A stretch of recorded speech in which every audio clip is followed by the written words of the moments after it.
Hello, everyone, and welcome to the Brownstone. I'm your host, Dr. Michele, and you're listening to Numbers Don't Lie. We learn to get out your feelings so you can make the best decisions for yourself, your family, and your business.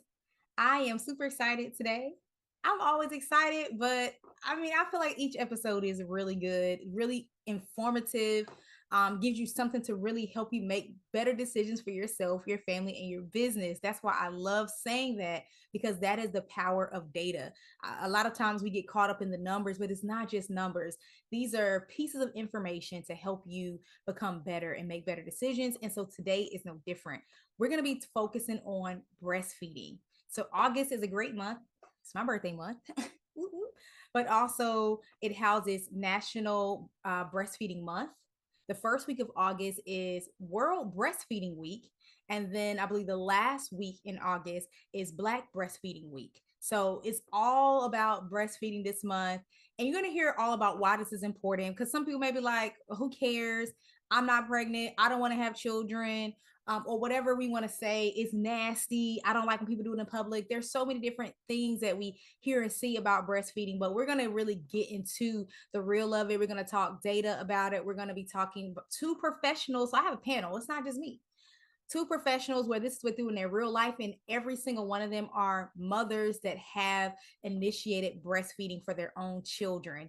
I'm excited to sit and learn. I'm gonna try my best not to talk too much and learn and learn with y'all, but my guests are just experts in this field. Okay, we have from the beginning of the birth experience and after the birth experience, so we're grounds are covered here. Okay, so without further ado, please welcome Rosalie Henry, Tisha Felder, and Anisha Smith. Thanks, Michelle. Thanks for having us. Would you like for me to go first? Look, Rosalie, she said, I'm ready. Ready. I'm ready. Yeah, so I'm So, gonna have you guys introduce yourselves. And Rosalie, since you volunteered, you are more than welcome to go first. I was just offering since my name was called first. That's all. So, hi, everyone. I'm Rosalie Henry. I am a postpartum doula and newborn care educator with over 20 years of experience helping families to navigate the postpartum period while adjusting to parenthood. Alongside that, with everything that's going on with the maternal mortality rate, I've decided that for me to make an impact within my community is to help others in the birthing community to grow and scale their business so they can have a sustainable living and make an impact in the community. Nice. Tisha, we'll let you go next. I'm following the order on my screen. All right, thank you. So hello, everyone. My name is Tisha Felder. I'm a tenured associate professor and researcher at University of South Carolina. And I guess in line with this topic, I just want to also state that I am a mother of three and have had different breastfeeding experiences with both. And so my own personal and professional experience really influences the reason why I really care deeply about this issue. Thanks for having me. I love it. And last but not least, Anisha Smith. Hey, everybody. I'm Anisha Smith. I am a labor and delivery nurse. I have been in that field for 23 years about. And I also am a mom of three. I breastfed all three of my children, and I have come up in from the early 2000s as a nurse to 20 something. There are a lot of things that are changing culturally around breastfeeding, a lot of policy changes, a lot of mental changes. And one of the initiatives, obviously, inside of the clinical space and hospital settings where I work primarily is promotion of increased breastfeeding and continuation of it. So that my passion is maternal health, period. And I work inside and outside of nursing and business. My initiatives are also about spreading awareness and training up professionals, staff professionals, and birth workers in the community to just be better, be more educated, and educate more around maternal health. So I love thank that. you for having me. Oh, thank you guys for saying yes. So you hear the expertise in each area. So we have a researcher, we have people that work with mother and baby, mother and baby before the baby's born, after the baby's born. So we got the whole spectrum here. So I know this is going to be a really exciting conversation. So let's go ahead and dive in. I'm gonna lay, I guess, a little bit of groundwork to why we're even talking about this, because some people may think breastfeeding is outdated. There are certain practices. I feel like people think technology in modern times just makes those things old school. But so I just want to lay out some benefits. And these are research backed benefits, guys. So I'm not just making this up because I do not have children. Okay. So I'm not making this up. So there are benefits for mom and baby. So we have nutritional benefits for the baby, immune support for the baby, disease prevention. So I remember I did like a small study of this when I think I was taking a social epi class. I might have been taking a social epi class. And my topic was breastfeeding. And it was talking about how the baby gets to borrow the mom's immune system during breastfeeding. And I thought that was super cool. So it's always been like a favorite topic since then. And then even with that, between the mom and baby, there's extra bonding time there. And then for the mom, there is weight loss opportunity, emotional bonding already mentioned. There's hormonal benefits as well. So they even put up here cost benefits of not having to buy formula. I mean, that is a thing, especially in 2024 with inflation. So there are multiple benefits, some under the surface and some hit our pockets. But there are multiple benefits to breastfeeding your child, and it's recommended at a minimum of 6 months. But I think they said 6 months is the golden standard, and you can go as long as you want, as they say. But up to 2 years is what I hear as far as recommendations. So it's a great practice to do, but there are, everyone doesn't do it. So I just kind of want to lay that out before we get started. And I also want to open the floor, like, what are some other benefits that you guys know both personally and professionally? Go ahead, Rosie. Yeah, I'll go for it. Yeah, I know you mentioned the healthy the weight loss with moms and your breastfeeding, but also it also helps to promote healthy weight gain for babies and reduce childhood obesity. Yeah, and that's definitely a fact. It also enhances cognitive development and higher IQ scores in later childhood. So those are some of the benefits for the infant. But also for the mom, it is also research based that it helps with breast and ovarian cancer rate, lower the risk for mom in that year, and also postpartum depression. Nice. Yes. I'll say in a clinical setting, one of the things that we tend to, during the education of breastfeeding with moms, is that breastfeeding can stimulate, obviously, the release of more oxytocin through nipple stimulation, obviously, through breastfeeding, and of course, oxytocin postpartum increases the amount of cramping, or the amount of, it helps bring the uterus back to the pre-pregnancy size, which of course reduces bleeding, reduces the risk of postpartum hemorrhage, and then of course increased bleeding when they go home.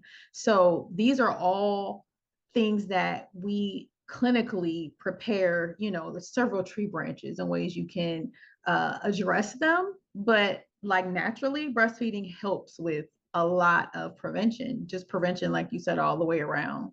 And it's so, I won't say simple because I know it's not simple.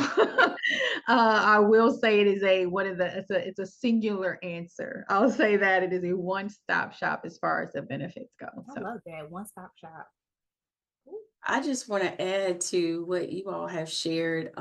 So also the lowering of risk of SIDS among babies. So that's about, and actually the reduction is about 50% reduction in risk of SIDS. And what's even more, I think, impactful is that that risk lowering benefit can be achieved in at least 2 months. So you don't even have to go as far as the 6 months, which is recommended. And then I do want to build off of what Rosalie shared about breastfeeding and breast cancer, because that's one area where I've really focused my work. I started out really doing breast cancer research, and then after my own personal experiences with breastfeeding, learning more about this relationship between breastfeeding and breast cancer, I've just really become really fascinated by it, and particularly for Black women, because the breastfeeding has even more of an impact on reducing our risk, particularly for very aggressive breast cancers, like triple negative breast cancers that are more likely to be diagnosed among Black women, and we're also more likely to die from those type of breast cancers. So this is definitely an area that I'm like extremely passionate about because I think we generally know some of the benefits, particularly for babies, but we really don't talk a lot about the benefits to moms. I love that. And I thank you guys for bringing in all those different areas because this is stuff that they live and breathe, y'all. I get to study as epidemiologist, like different topics, but I don't really dive into one particular topic since, like, honestly, since my dissertation, I was all up in colorectal cancer. Okay. I could probably tell you everything. But since then, working in corporate America and being an entrepreneur, I don't get a chance to dive into topics anymore. So I love the fact that you guys are bringing your personal and professional experience.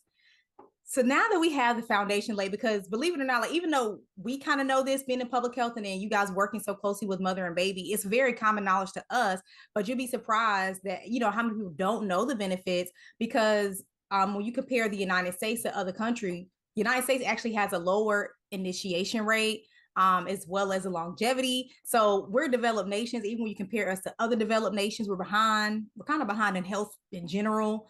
And then when we look at break it down by race, it's actually not terrible. But African American women or Black women, they are a little further behind from a couple of different sources. And so, being that it is Black Breast Cancer Week, there it is. I got it.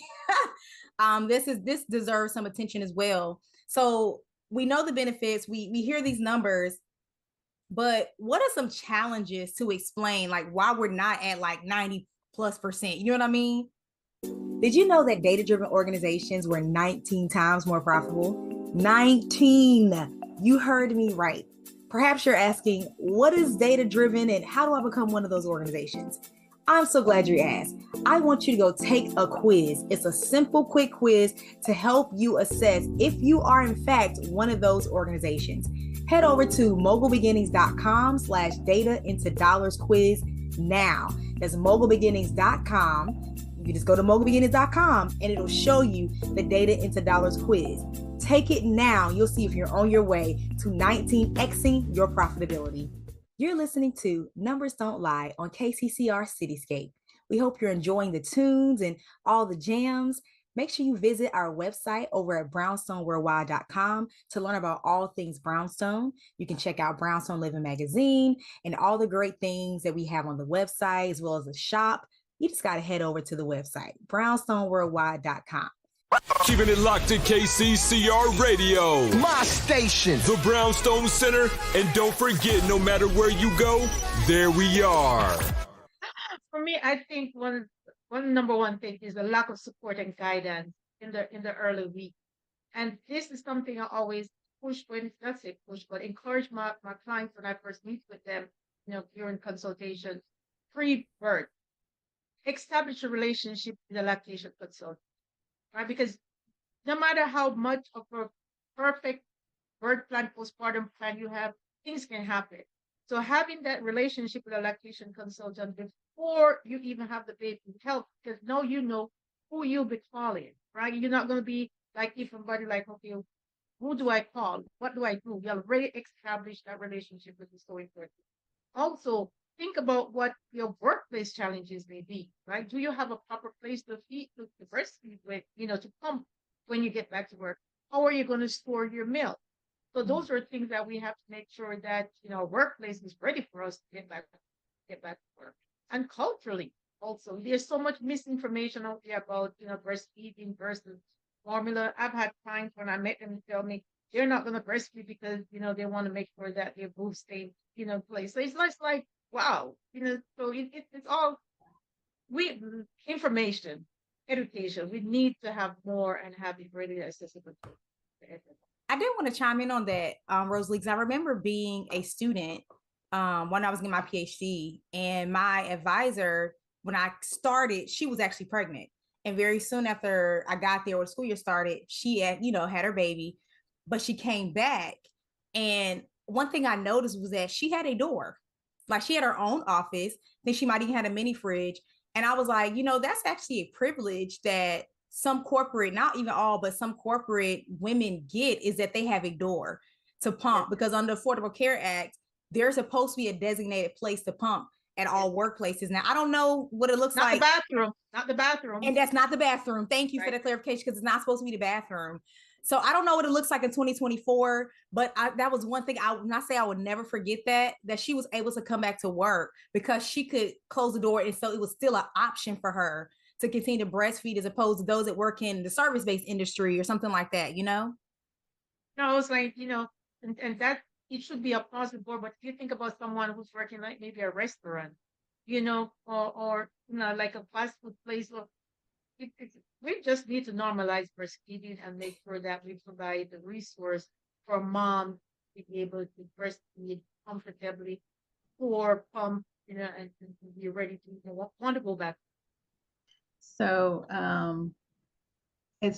felt like this was a great lead in to my experience with working the night shifts as a nurse and breastfeeding. My son, I was actually a high school student. I was able to pump in high school. And there was no space, obviously, but there was a place that I could go. My last two children, I was a nurse already, and they had designated pumping spaces with a rocking chair, with pumps. You were relieved of your patient so that you could go, and there was no limit. Now, sometimes this flow of the unit, I will say, it was like, I really have to go or I'm going to explode and ruin my clothes. And that sometimes is the industry, like she talked about restaurants, but nursing too, you are literally caught up in something that's not about you, but you're literally going to explode if you don't get relief soon. And so the respect around planning ahead and letting the folks in charge know, me being one of those people in charge, had to already always be prepared to let my nurses go pump and not bother them about when and how long, because we understood that was something that's food for their child. So I will say, just from a nursing perspective, or at least in the hospital setting, and I can't speak obviously for all hospitals, I've worked in 3 states at several hospitals, and they did make it a big deal, and not just some shabby closet. Like, there was an actual dedicated space for this, and it really does help you just getting through the shifts and your comfort level and ability to come back to work and not miss, or not loathe that time away. You could take your milk home and freeze it. We were freezing it while on shift, and we take it home. So I was able to really keep my second child. We were at 13 months of breastfeeding. Wow. And I went back to work at the 6th week with her.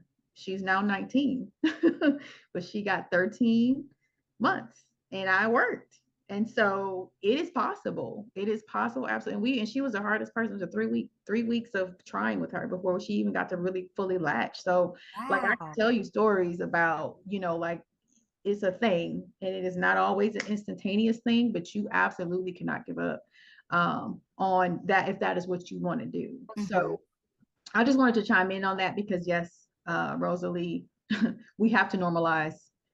We have to. I think I was in the airport. I was in DC or Richmond. Walked right past this funny looking thing, and it was a pod for breastfeeding. So it's my very first. So they are, and it looked. I mean, it didn't look really appealing, but it was private, and that's the point. No windows. And if you absolutely have a family, you have other children. A lot of these moms have other children too sometimes, and you waiting on your spot, and you really need to go away. And airport bathrooms are not ideal even for using the bathroom. So you can imagine breastfeeding them. And one of them, I thought that was something to really applaud whoever is pushing for these big spaces where people are like sometimes held up for days with delayed flights, having a place to breastfeed. So yeah, and as everybody's talking about workplace, I think one of my soapboxes is also the lack of paid leave that many women have. And so, we have the record high rates of women working in the labor force now, and the US is one of very few countries that does not have national paid leave. From a research perspective, there's a very positive, strong relationship between the length of paid and even sometimes unpaid leave and increase in breastfeeding initiation and duration. So we know that the longer time you have away from work, I think as you were talking about, Anisha, like being able to really establish that relationship, because like those first couple of weeks are rough. Especially when you're in the hospital, you may have some support, but when you go home, if you don't have that support, it can, those first 2 weeks, I feel like those critical time of having the support. And if you have to be at work, you may not be able to have someone to come and support you. And, I will say from a personal standpoint, I breastfed my youngest the longest, and it was really impacted by COVID. And because again, and I mean, there's some research even showing that people who have more privileged jobs actually benefited more from breastfeeding during COVID because we were at home. And so I didn't have to worry about going in any building. I was, I had learned from the other two, like the challenges. So I was like, let me start storing my milk up early. From the minute I got home, I was pumping and freezing milk. And then COVID hit and we were at home. And so like I just get her, have my meeting, do whatever I need to do, bring my baby to breast, feed her. And I fed her for 14 months. And that was the longest I breastfed any of my kids, but that barrier was gone. And, it's like that paid, I still was getting paid, but I didn't have to worry about going into the workplace and having my baby go somewhere else. So I think that piece for me continues to be like a major issue, because particularly for, Black women, women of color, we typically work outside the home and work primarily in service jobs, as Rosalie was talking about, maybe don't have those spaces to pump and store your milk as well. So those, I think, are some major challenges for not just women of color, but really all women. Because I think you pointed that out, Michele, how the rates drop dramatically from initiation to 6 months. And that's for all women. And I think that that's really indicative of the lack of paid leave. Yeah. And I'll chime in on that too. Just what Dr. Felder said, just being home and being comfortable. You don't have the added stress to think about leaving home, driving to work and all those added, stuff. So you're more now able to focus and relax. And I'm sure for 14 months, you were able to produce more because you were in a different space. Wow. So it's just so much more, helpful just being able to be in a space where you're relaxed, you're comfortable, you're stress-free, your mental state is at a better level. So it helps with both mom and baby. It does. And if I can add to that, part of, I think we were talking earlier about being privileged, I also have an office, I have my own door, but with my other two, I was so stressed all the time. Yes. And I didn't have as much education as I needed with my first. And so I was paranoid when I had my second, like, oh, is this gonna work? And just the stress of pumping and feeling like, okay, I gotta hurry up and pump before I go to this next meeting. I'm thinking I'm not producing enough because I was looking at somebody else and how much output they had. Wow. Just real, I was so stressed out. And so to your point, like being at home, it was like COVID was stressful, I think, for all of us, but I was still safe in my home with my baby, with my family.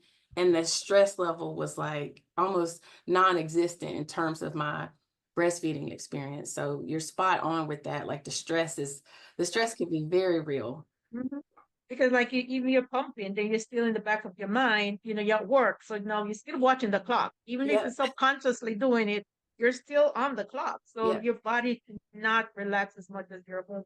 So you can, produce what do you need to produce for your baby. I think this is the part where the hustle Y'all culture blowing my mind. I really just had to say does that. hurt. Go ahead, Anisha.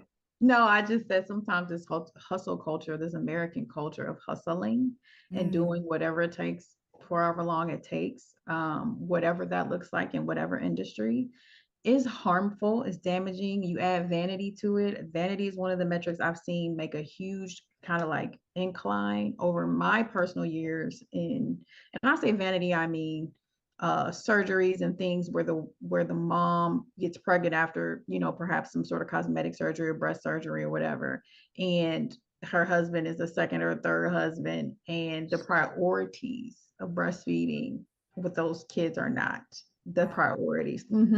So that's some of the things where I say vanities on the increase, where women just don't prioritize breastfeeding. Formula is here. I'm gonna use that, and everybody gets happy. My husband doesn't have to compete, because a lot of men, I won't say a lot of men, I will say there are men. Let me look that up while you're saying it. Breastfeeding. I can give you some stories on that.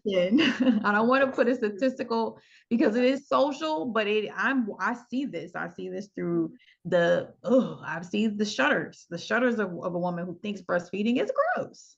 No, I'm good on that. No, I don't want to do that.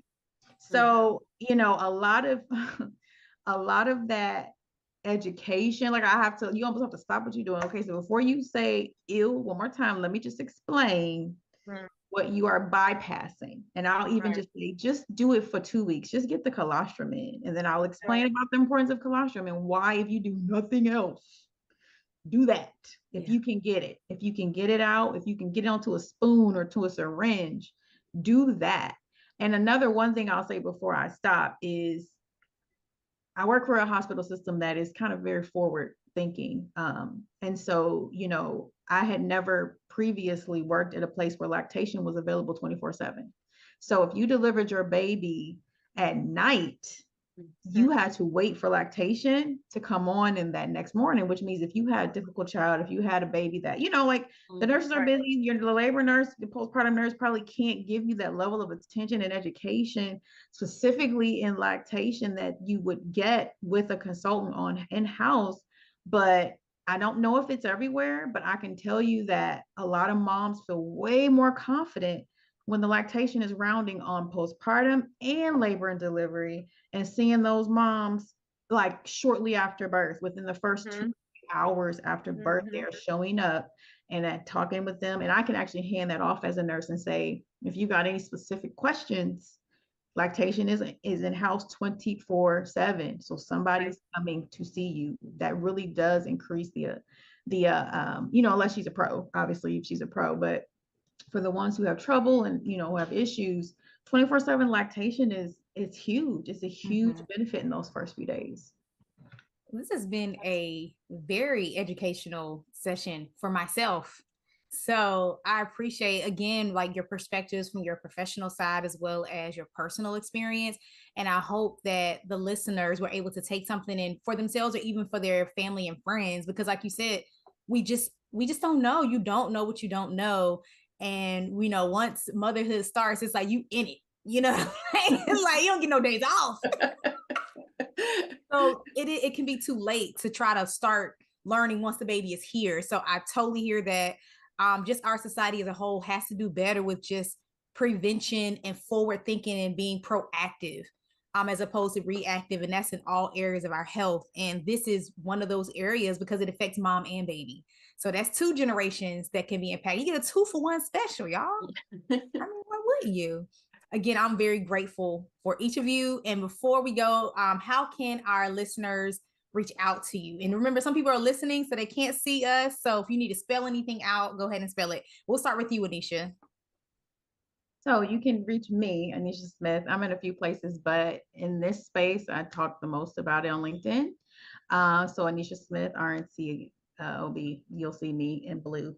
And LinkedIn, you can find me there, connect with me there, please. I am building out a SaaS platform, or I'll say a business management platform for birth workers, because these things are so important. I'm actually working with Rosalie in this endeavor for her in the membership of business. We are really trying to get business and education more so in the forefront, along with the passion of birth working, so that we can be more effective in the community. And a lot of this stuff that we talk about that needs to be done is actually a part of the trainings and the business operations of all these doulas and lactation and childbirth educators. And it's not just this one-to-one passion. There are other ways we can work. And so that's one of my big give backs after being in the industry for 2 decades, and then being in business in a non-healthcare setting, is to merge the two. We definitely need to do better with nurturing in business. We do. And so that's one of the ways that you can connect with me as well. If you are in the birth working space and are interested, you can reach out. Thank you. And Rosalie, since what you do is so connected to Anisha, I'll let you go next. Okay, so you can reach me on LinkedIn also, Rosalie, Rosalee, Henry, Henry. And like Anisha said, we're working together just to make sure that we who are in the birth industry have a sustainable living, because this is such a passion-led field. So how can we make sure that the workers are do have a sustainable living, that we can ensure make an impact on the maternal mortality rate? Because if people are getting burnt out, not getting paid, they're not going to stay. And we have to address the elephant in the room. We need to be able to get paid for what we're doing. We shouldn't have to be worrying about having to give discount or having to work 4 or 3 jobs. We are at the forefront bringing life into to this world, and we should be able to have a sustainable living. So having that business and knowing how to run a business is so important. I'm also on Instagram at Rosalie Henry 7, and also the 7-figure doula whisperer. Go ahead, Dr. Felder. All right. So I am also at LinkedIn. My name is spelled Tisha with an I, so Tisha Felder. On LinkedIn. I'm also on X, formerly known as Twitter, at Dr. Tisha Felder altogether. And lastly, on Instagram, under our breastfeeding research initiative called Mocha Mama's Milk. And so it's MOCHAMAMAS milk, MILK altogether. Awesome. And you guys can reach out to me, Dr. Michele, for all things data. Well, I mean, some things data. I don't do everything. But yeah, so if you need help articulating your impact, and a lot of times, and you need data to do that, those are one of the main things that we do at Mogul Beginnings. You can reach out to me, all things social media, Mogul Beginnings, MOGUL Beginnings. You can go to my website as well, mogulbeginnings.com, and you can, schedule a complimentary call with us if you want to learn more about working with us and allow us to serve you in that capacity. Again, I appreciate each and every one of you ladies. You guys are brilliant and amazing. Keep doing what you're doing. Keep spreading the word. You guys are at the forefront, and I really appreciate the work that you guys are doing. So for the listeners, thank you again for tuning in, and have a great rest of your week. See y'all. Thanks again, Dr. Michele. It's Thank great to meet you. everybody.